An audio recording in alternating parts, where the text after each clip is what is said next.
সাহাবীরা শোনো গো, তোমরা সবাই সকালবেলা সবার আগে আগে তোমরা ঈদের ময়দানে চলে যাইবা, কেউ বিলম্ব করবা না।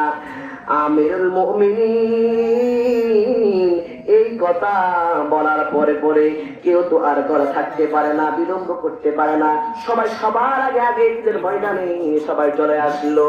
কিন্তু সবাই আসছে কানায় কানায়, ঈদগার কানায় কানায় মানুষ পড়ে গিয়েছে। আমিরুল মুমিনিন আওয়াজ শুনে যখন দেখলো আয়েশা যে আমিরুল মুমিনিন ইমাম সাহেব নাই, ঈদগার ময়দানে মানুষ বিলম্ব করতেছে।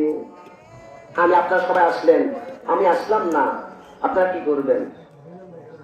গবেষণা করা শুরু করবেন। এই হুজুর রাখতাম না, আমরা আসছি, হুজুর নিজে বললো নিজে আসলো না, ওইলো ওইটা ইমাম ওইলে তুমি যাচাই করে না, আমার কি ভালো করবো? আমিরুল মুমিনিন উনি প্রেসিডেন্ট ছিলেন অর্ধ পৃথিবীর, সবাই আসলো, উনি আসলেন না। সাহাবিরা তো আমরা আমাদের মতো না, পিছনের পড়ছে, ইমাম সাহেবের পিছনে নামাজ পড়ছে, পরে 2 মিনিট পরে গবেষণা শুরু করছে। ইমামের পিছনে ইমাম মানতে দিকে থেকে পিছনে নয়, বাপ মা গালাগালি করা শুরু করে। তো কি কিরকম ইমাম মানতেন আপনি? সাহাবায়ে আনতো তাদের আচরণ এমন ছিলেন না। আমিরুল মুমিনিন সবার আগে আসার জন্য বলেছে, কিন্তু হয়তো বা কোনো কিছু হয়েছে বা আসে নাই উনি। আমিরুল মুমিনিন আমরা সবাই মিলে ওনার বাড়িতে যাই। মুসলিমরা সবাই কি করলেন? আমিরুল মুমিনিন ওমর রাদিয়াল্লাহু তাআলা আনহুর বাড়িতে গেলেন, যায় দেখে বাড়ির মধ্যে কেউ নাই, মনে হয় বাড়িটা নীরব হয়ে আছে। নীরবের মধ্যে একটু কান্নার আওয়াজ শোনা যায়, মিটি মিটি কান্নার আওয়াজ শোনা যাচ্ছে। কে জানি মিটি মিটি ঘরের মধ্যে কাঁদতেছে।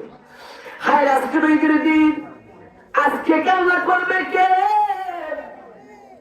এত সুন্দর ঈদের দিন, যত কিছু হোক না কেন আমরা ঈদের জামাতে আইসা আমরা হাসি মুখে কথা বলি সবার সাথে, কিন্তু আজকে এত সুন্দর ঈদের দিন কি হলো? ঈদের ময়দানে আমরা সবাই গেলাম ঈদের ময়দান থেকে, কিন্তু আসলে কার কান্না কানতেছে দেখে ঘরে খুলে দেখে কেউ না।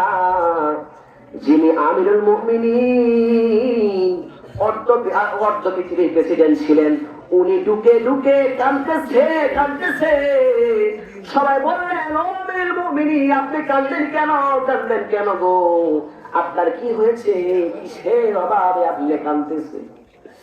আজকে একটা ঈদের দিন, আনন্দের দিন, আপনি কাঁদলেন কেন?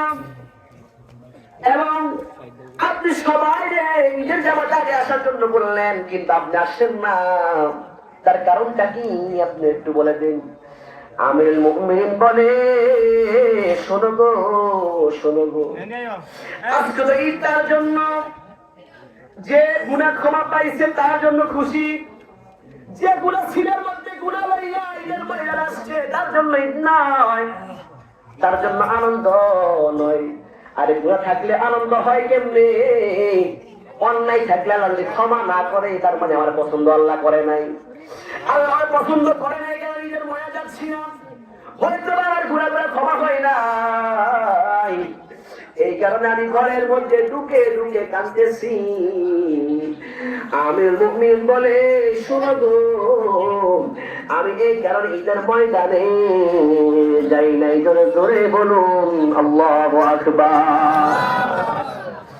দেখেন আমিরুল মুমিনিন অর্ধ পৃথিবীর প্রেসিডেন্ট হয়ে যদি কাঁদতে পারে, কান্না করতে পারে, হায় রে মানুষ।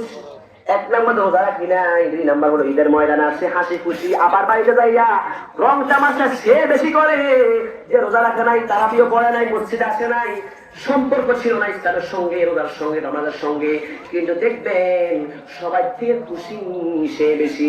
এই কারণে আজকে সবার জন্য খুশি নয়। গুনাহ থাকলে আবার কিসের আনন্দ আমাদের জন্য?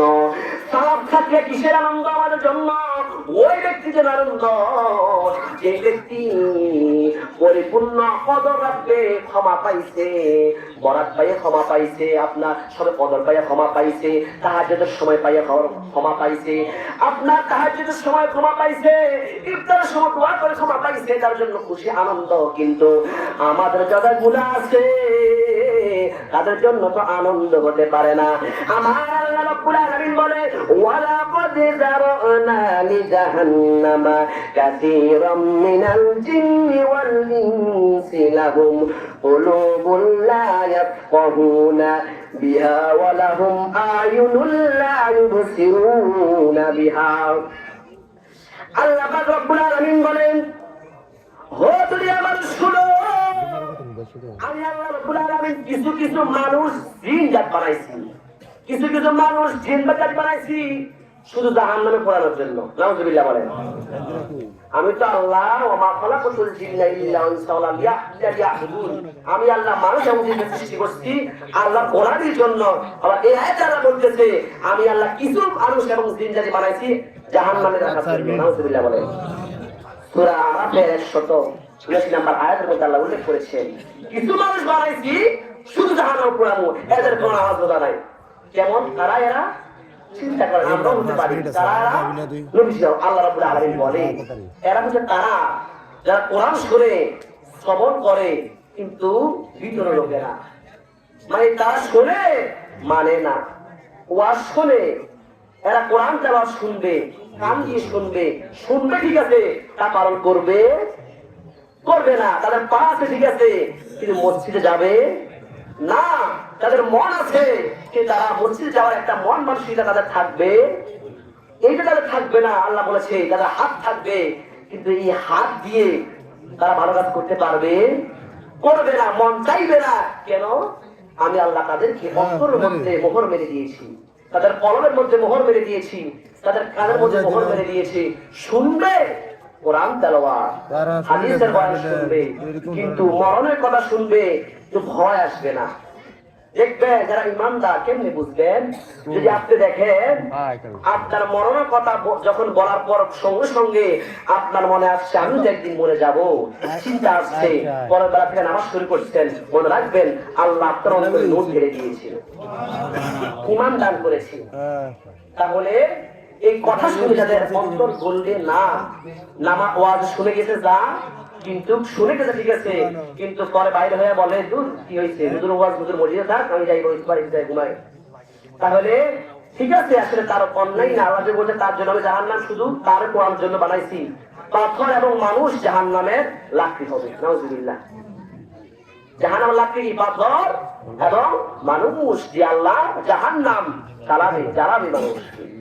তাহলে আপনি চিন্তা করেন যে এই যে সময়টা, আচ্ছা একটা দিক দেখেন, রহমতের মাস 30টা দিন, তারা রমজান পাইছে, এরা এই একটা মাস পাইলো, বেশি 11 মাস তো পাই না, একটা মাস পাইছে ভালো। এই একটা মাস পাইয়াও তারা তাদের জীবনে গুনাহ ক্ষমা করাতে পারলো না, মসজিদেও আসলো না, তারাবিও পড়লো না, নামাজও পড়লো না, একটা টুপি মাথা দিতে পারে নাই সে। এখন আপনি বলুন যে একটা মাস রহমতের মাস পারে নাই, বাকি 11 মাসে পারবে? কখনো পারবে না। রহমতের মাসে তুমি পারো নাই, তুমি এখন অন্য অন্য মাসে যে আপনার যে মাসে কথা বলা হয়েছে ওই মাসে তুমি কি করে পারবা? আল্লাহ পাক রব্বুল আলামিন আমাকে আপনাদেরকে, আমরা আল্লাহর কাছে লজ্জিত ছোট নিকৃষ্ট বান্দা, আমরা আল্লাহর কাছে অনুতপ্ত হই এই ঈদের ময়দানে। আল্লাহ আমি তো গুনাহগার, খুশি কার জন্য হবে? আমার কি গুনাহ ক্ষমা হয়েছে?